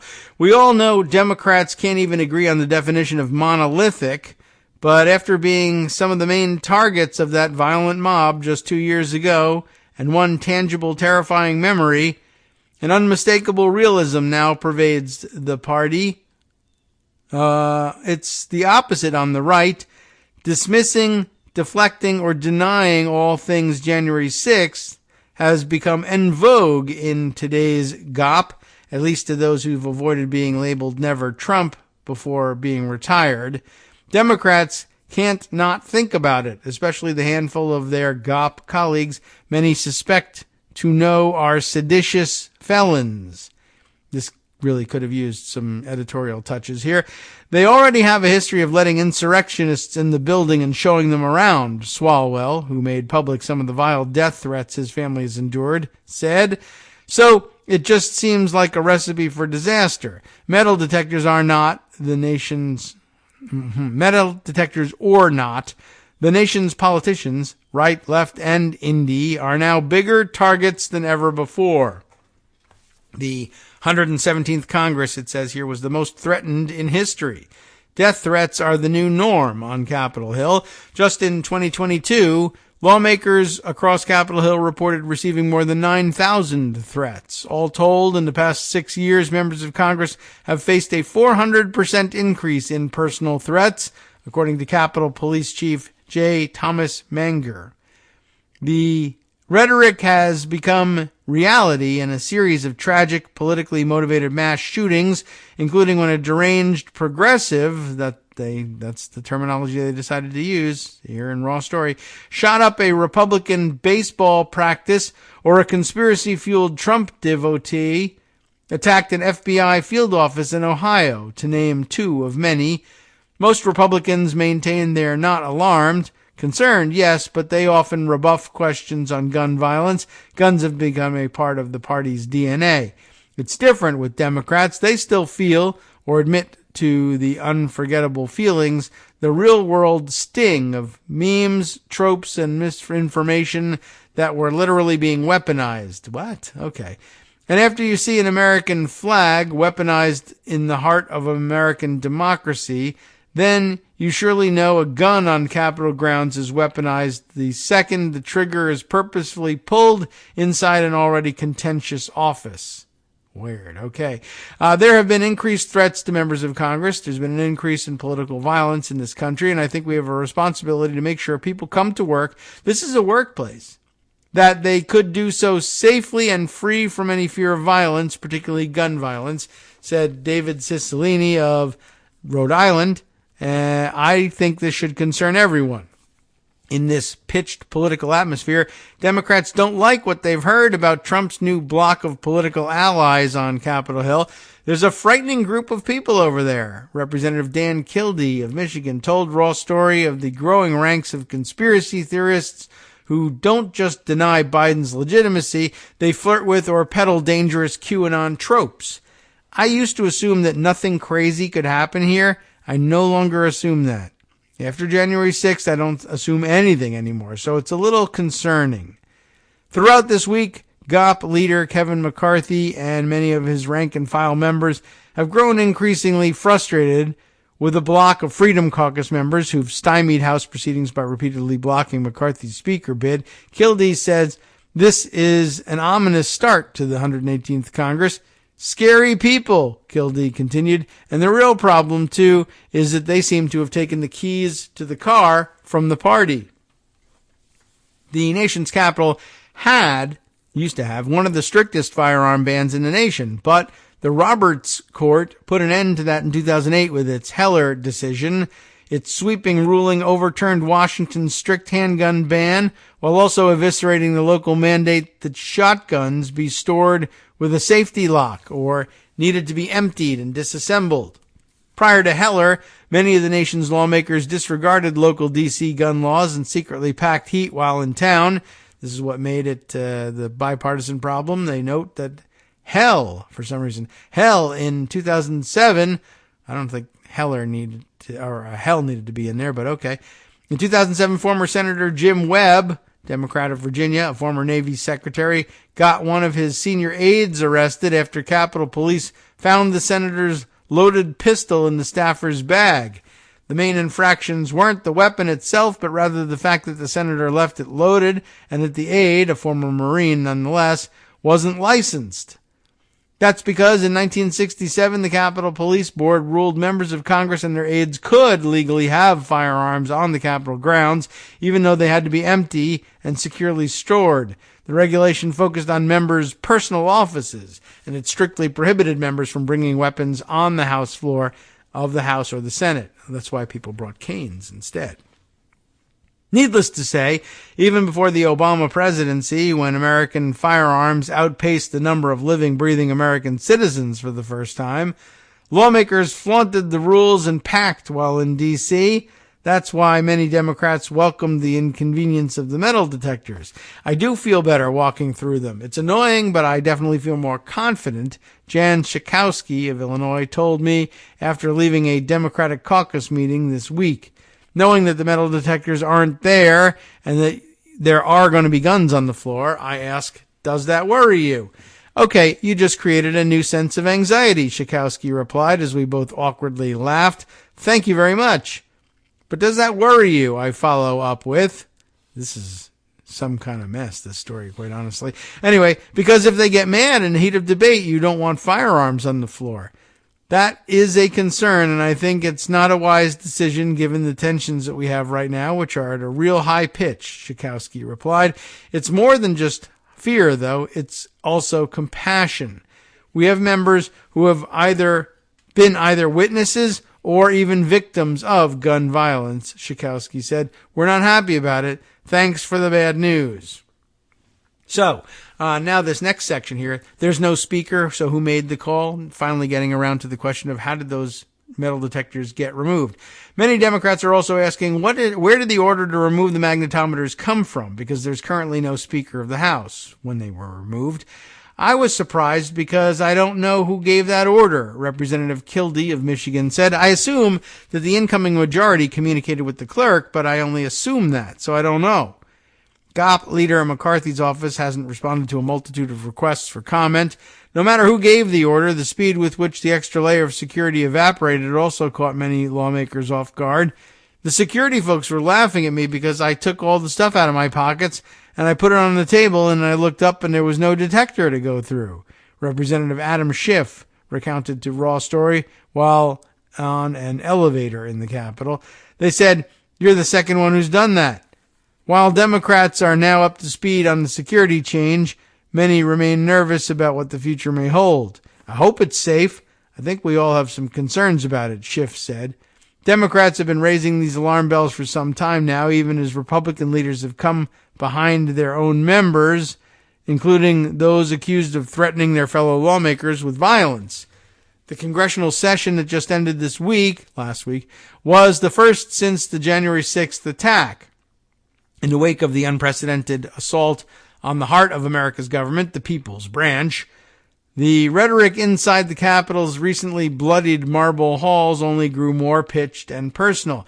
In a rare move, Representative Paul Gosar of Arizona was censured and kicked off of his committees for posting an anime video depicting cartoon him beheading Representative Alexandria Ocasio-Cortez of New York. A mere 2 Republicans, January 6th committee members and now former Representatives Liz Cheney and Adam Kinzinger, crossed the aisle in voting to punish him for that. Another Republican voted present. Democrats also stripped committees away from then-freshman Representative Murdery Trader Green after posts were uncovered of her, as CNN put it, that indicated support for executing prominent Democrats in 2018 and 19 before running for Congress. It, too, was hyper-partisan. Only 11 Republicans voted with Democrats on that one. The list goes on. Representative Ilhan Omar accused Representative Lauren Boebert and her memified lexicon, Jihad Squad, to name one, of making her the focus of statistic threats. Madison Cawthorn predicted bloodshed, but he's gone. Republicans have also felt the right's rage for crossing former President Trump in recent years after joining a mere 8 freshman Republicans in certifying Biden's 2000 victory. Then Representative Peter Meyer braced for violence from Trump loyalists. We realize that was a vote that we cast to put our safety at risk, and going forward, I am expecting that there will likely be more political violence, Meyer told CNBC's Shepard Smith before he lost his 2022 Michigan primary to a Trump-backed candidate who lost the seat for the GOP in the general election, by the way. That's the backdrop, and also the reasons many Democrats don't dwell on the fact that some of their Republican colleagues carry weapons in the Capitol. I try not to think about it, Schiff said. Let's just hope we don't have a tragedy on our hands. The metal detectors were little comfort to other Democrats, though. Unlike other members of our party, Representative Abigail Spanberger, of course, is used to being armed. In her past life as a postal inspector, the moderate Democrat worked drug and money laundering cases. Then she hopped federal agencies and spent a decade serving as CIA weapons operations officer, where she, it's still basically classified, or at least redacted to the point of mystery. Now a Virginia Congresswoman, Spanberger was one of a few dozen lawmakers left trapped in the galleries overlooking the House floor on January 6th due to COVID social distancing measures. Even while she still carries emotional scars from that day, the Congresswoman hated the detectors from the beginning. They slowed down votes. Frankly, they put the Capitol Police in a bit of a challenging circumstance. That being, we're going to vote and they're opening up bags. Spanberger joyously complained after they were removed earlier this week. Joyously complained. Okay. A former CIA officer does note that the attack on the Capitol revealed, the former CIA officer, that it revealed the myth behind the Republican Second Amendment talking points. As somebody who used to carry a firearm every single day and trained, had to qualify, what we saw on January 6th is that when circumstances got challenging, the people who would otherwise kind of like to pretend that they would play a central role evacuated themselves right out. Representative we know. It's Abigail Spanberger. You don't need to reintroduce her. Told raw story just outside the House chamber. Thanks to Capitol Police and later in the day Metropolitan Police, we were protected at great expense to so many Capitol Police officers who were beaten and bloodied. It's not just badass Congresswoman, Representative Dutch Ruppersberger of Maryland, who has spent the last 20 years in Congress, including serving on the committee that funds the Department of Homeland Security. To him, the metal detectors were more than annoying. They were unnecessary in a building protected by a small army. We have enough cops. We have security. Ruppersberger told Raw Story and the Capitol's dingy basement. Although, let me just add here for just a second that it's been long tradition that the cops and the checkpoints and the metal detectors that are at the outer entrances that the public can use to get into the Capitol complex, the ones in the House office buildings, etc., and at the outer perimeter of the Capitol, members wearing their members' pin routinely go around those metal detectors and can escort others around those metal detectors too. This was all about protecting the House floor so that members have to go through this one, because up until that point, they've avoided all the magnetometers. So I think that's probably pretty ill-informed rhetoric from Ruppersberger here. The Baltimore-trained prosecutor had witnessed a lot over the decades, especially in his time studying domestic terrorism threats from his perch on the Appropriations Committee. Sadly, if realistically, Ruppersberger said the House floor is no different than any other American workplace, school, place of worship, nightclub, festival, or home. They're all at risk of a uniquely American mass shooting. It can happen anywhere. It can happen in our caucus room. It can happen in the cafeteria, Ruppersberger continued. I have confidence in our safety. When you have a riot like on January 6th, that's a different story, and we were able to repel that. But January 6th apparently changed everything for some. The removal of the metal detectors comes the same week as the second anniversary of that brutal attack on the Capitol, which also happened to be the last week of the special January 6th committee's mandate to investigate the insurrection. The wounds from that historic assault on American democracy still haven't healed, even as the permanent scars are now ever present to many of the victims, including the heroic officers who defended the Capitol that dark day, and many lawmakers who are still coming to grips with the enormity of the failed coup. January 6th changed everything for us in terms of what we expect and what we feel like we have to be prepared for. Representative Pramila Jayapal of Washington told Raw Story as she headed to a meeting with her party's new minority leaders.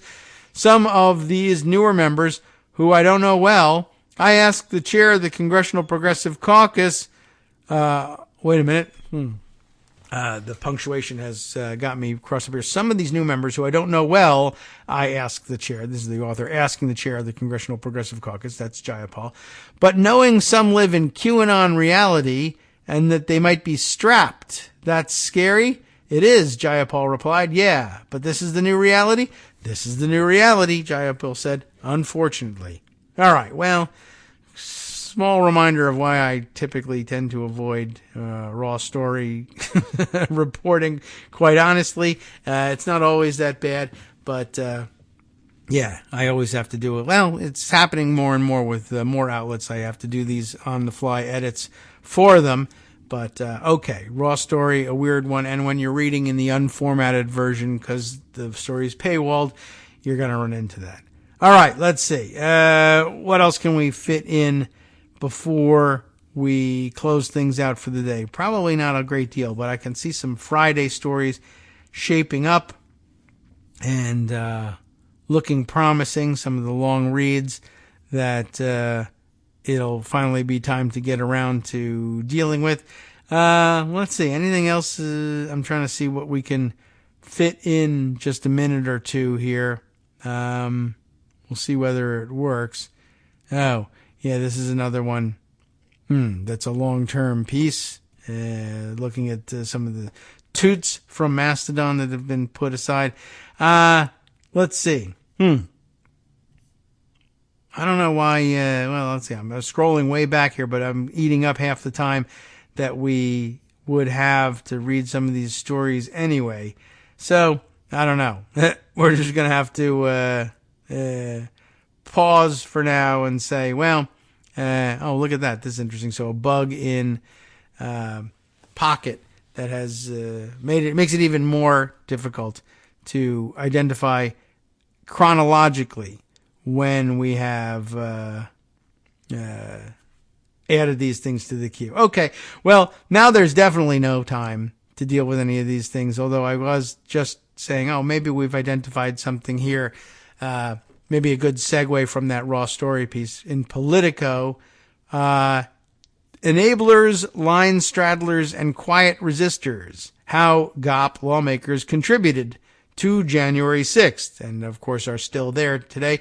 And it offers a good taxonomy of how to sort out the people who were responsible for fomenting that insurrection, but who now are, or still are, inside the House. The January 6th panel members released mountains of evidence that painted a detailed picture of their GOP colleagues, just as they're taking the House majority. By the way, we still have to track down who is going to chair for the Republicans the House Administration Committee. Which member is it that will be the chair of the committee that gets control of the records produced by the January 6th committee. The Republican rules call for those things to be turned over to the House Administration Committee, and our best guess, if he's continuing to serve on the panel, Barry Loudermilk would, I think, be the ranking Republican, the longest serving Republican with service on that committee anyway, and maybe in a position to take over the chair there. And he was one of the Republicans accused of giving one of the pre-January 6th, in fact, January 5th, tours of the Capitol that some believed were, in fact, reconnaissance explorations of the Capitol complex. It would be rather remarkable if he were also in charge of, or taking custody of the January 6th committee's work, a lot of which, of course, was released in their reports, but my understanding via the LA Times is that a vast store of raw intelligence about the happenings of January 6th that the committee compiled, and some of which were then distilled into these reports, but some of which remains in the form of raw intelligence, might be among the materials now landing in Republican hands. All right. Well, maybe we'll turn around and read this piece tomorrow. It's Kyle Cheney and Nicholas Wu reporting on this. I'll give you the taste of what's going on with the opening paragraph. A handful of Republicans who remained in the January 6th committee's sights throughout its investigation are now leading the effort to deny Kevin McCarthy the speakership and, more importantly, long-term, using their power to bring the House to a standstill. And what are they looking to get out of it? Looking to put themselves in a position to quash the investigation into themselves and their allies, redirect anger among the American public about January 6th, and let themselves off the hook. From netrootsradio.com, you have been listening to Kagro in the Morning with David Waldman. All right, so that wraps it up for today. We still have Friday tomorrow to get some of the longer reads that I still think you'll find interesting, and heading into the weekend. Speaking of heading into the weekend, still waiting on that computer for Port Justice, but it's supposed to arrive today or tomorrow. So that's the exciting time. We'll get back to live shows after that.